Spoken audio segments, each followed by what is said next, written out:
Hi guys, welcome back to Creative Frenzy.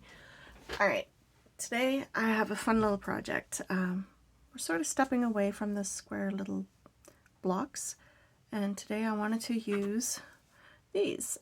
So when we took our Christmas tree down this past Christmas, we had a strand of lights that was dead. So instead of throwing all these little bits out, my husband painstakingly snipped them all off and gave them to me to see what I can come up with. So what I came up with was this.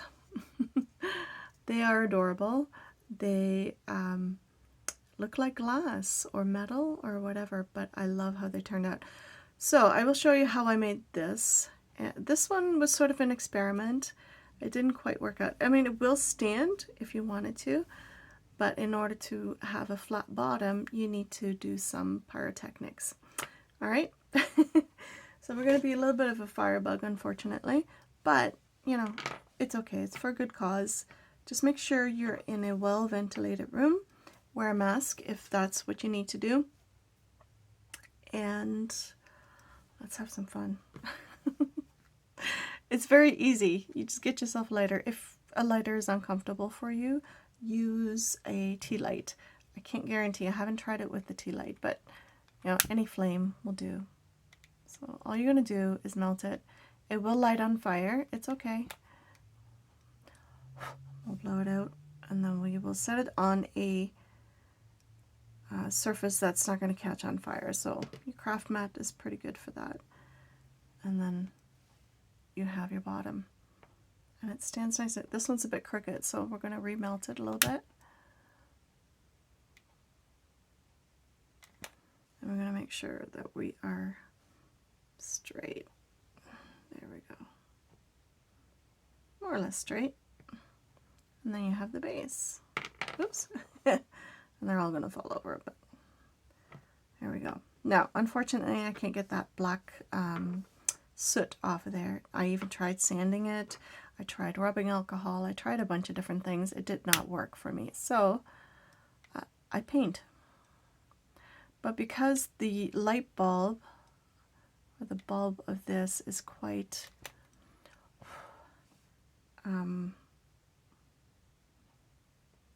deep, or the end here, there's a lot of plastic, let's put it that way, so it doesn't all the way go to the oh, we got some floaty bits. So as you can see, it doesn't go all the way there, so you have quite a bit of space to work with. So depending on how much you want to melt, you can make some of them shorter, some of them taller, whatever you like. All right, so now we have, oops, there we go, we have a few here. I'm wondering if I can go a little bit shorter with this one. Remember, well ventilated area. Make sure you're safe. Safety first.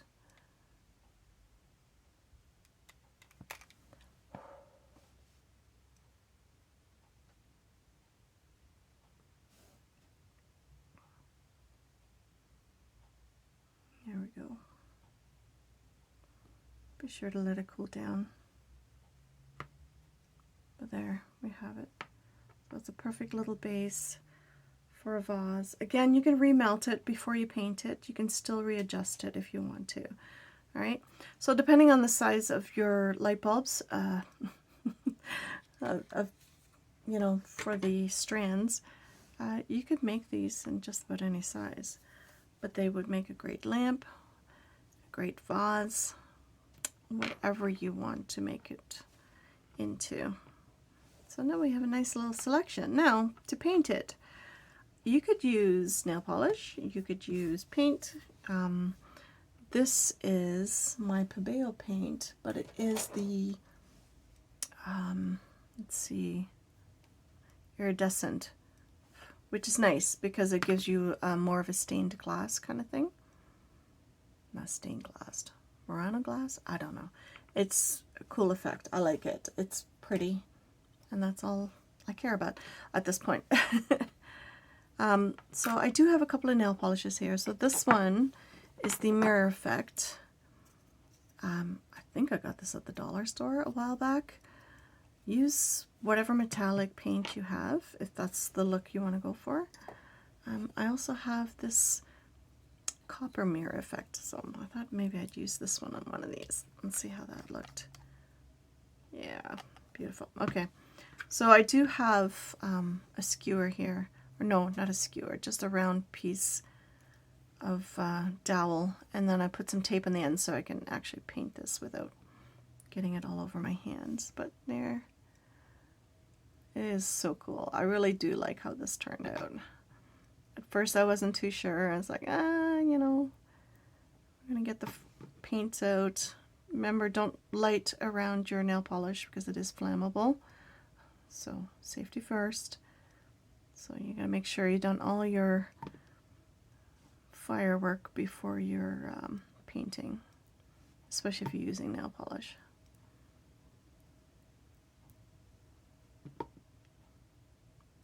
But because this has this really cool grid work,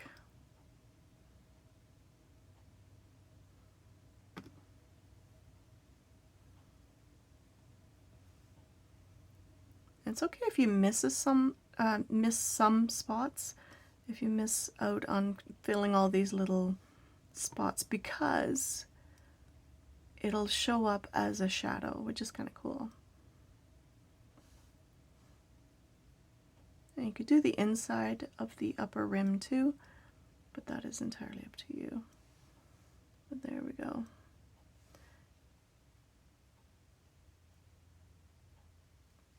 I know the mirror effect is not really going to show up too well on this, but that's okay. I'm not concerned about that. I want that metallic look. And it's not something I use very often on my nails, so, you know. I've used it on jewelry before. I love this nail polish. It's really great.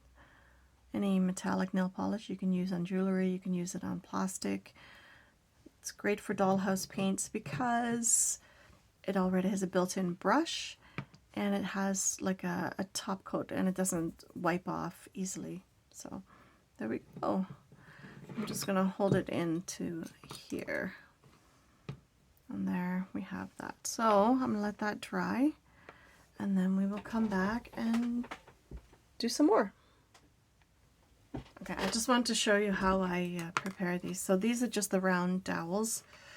I believe I got them at the dollar store or one of my discount stores. You can find them just about anywhere. But yeah, all I do is put masking tapes on it. Masking tape. Tapes. Funny. And then I just pressure fit it so that I have some way to paint this without getting it all over my fingers, especially if I'm painting with nail polish. So now that I have that, let's see. Let's do a white one because white vases are quite pretty. And then we can go from there. I need something to wipe that down with. Alright. So I usually just try to paint from the lid, but you do you. The less cleanup for me, the better.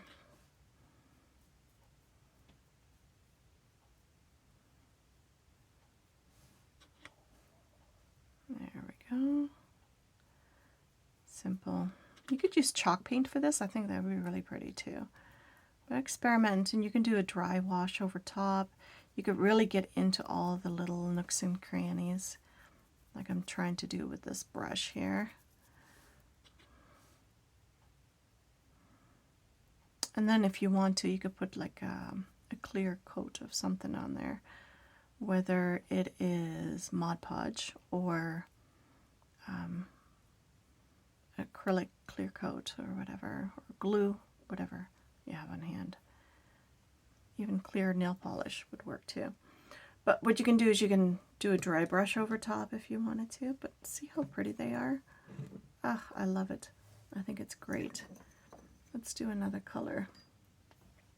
Ooh, let's do a gold. I still have it out from another video, so let's do that.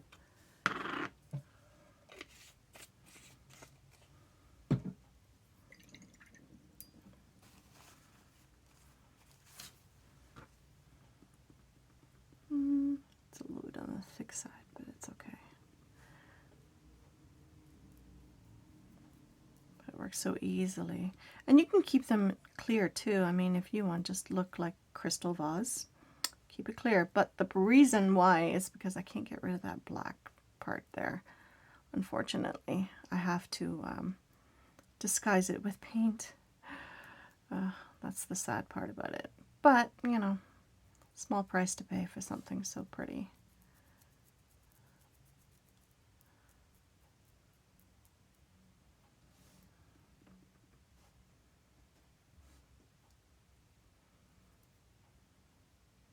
So all we'll have to do is make some pretty things to put in our vases. Now, it's not very deep, so it wouldn't require too much of a stem, which is okay.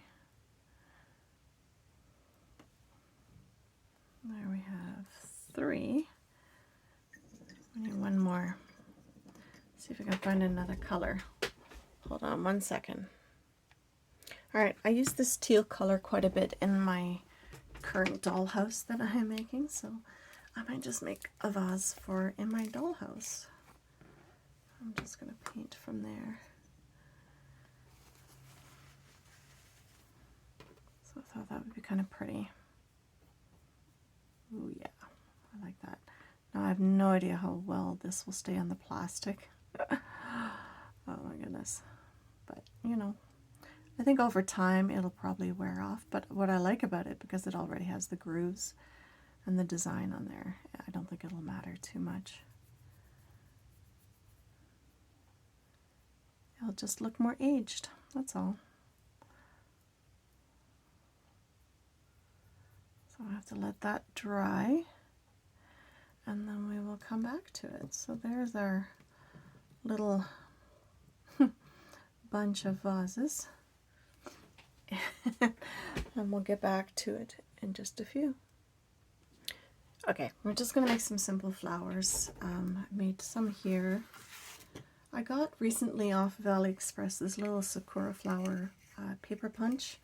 And I'm using my linen paper because it's a nice thickness in order to create these flowers. So simple. If you have a die cut machine, by all means, or if you have a really cute method of making your own flowers, absolutely go for it.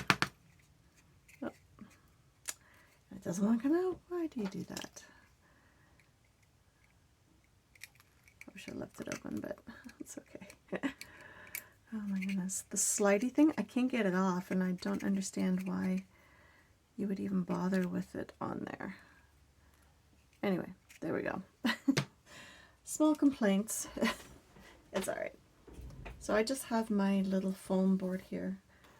I'm just going to poke holes in the flowers, really. Because they're so cute and tiny, they're perfect for the dollhouse, I think anyway. They'll look quite ginormous still in the miniatures, but that's okay. They'll be really pretty. You can collect them all. You could even do different colors. It's entirely up to you.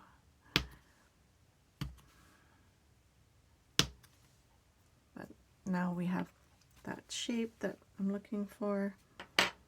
And then I'm just going to go make the holes just a little bit smaller so it's not overly obvious. So it's just a question of going in there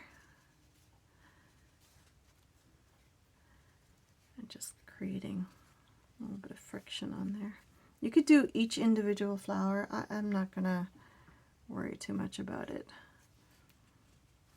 But that's as simple as I'm going to make it.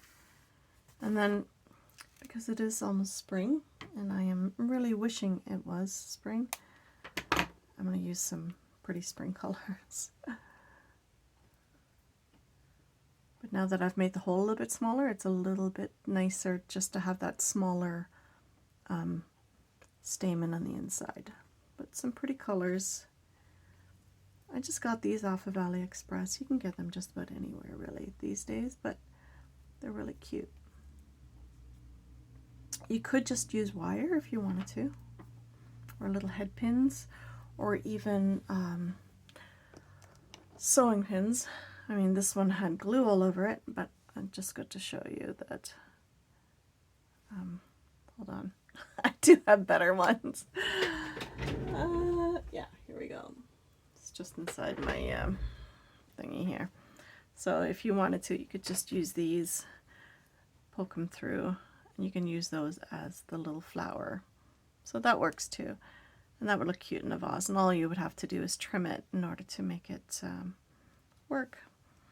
Or you can bend it to make it look more natural kind of thing. It's entirely up to you. But there we go. Alright, let's see if this is dry. Are you even dry? I don't even know. This one's got to be dry. Okay, we'll use this one for now, and then I can show you with the flowers.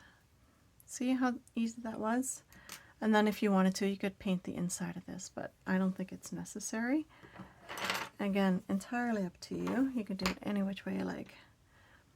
But now we're just going to put our flowers in there. And I've tried to make them different lengths. And you could paint the stems green if you wanted to.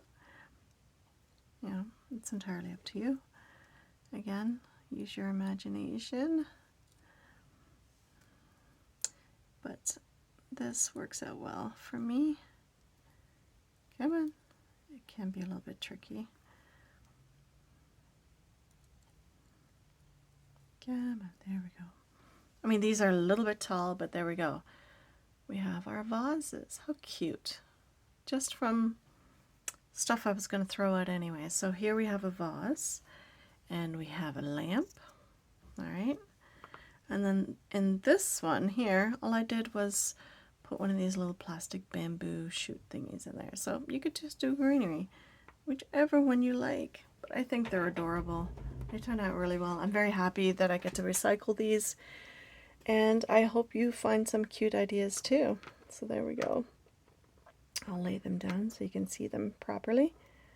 But there. And then we still have these ones to do. So they're so cute. So yeah, hopefully spring is just around the corner, and this will give you some great ideas for some future projects. And I will see you in the next video. Bye guys.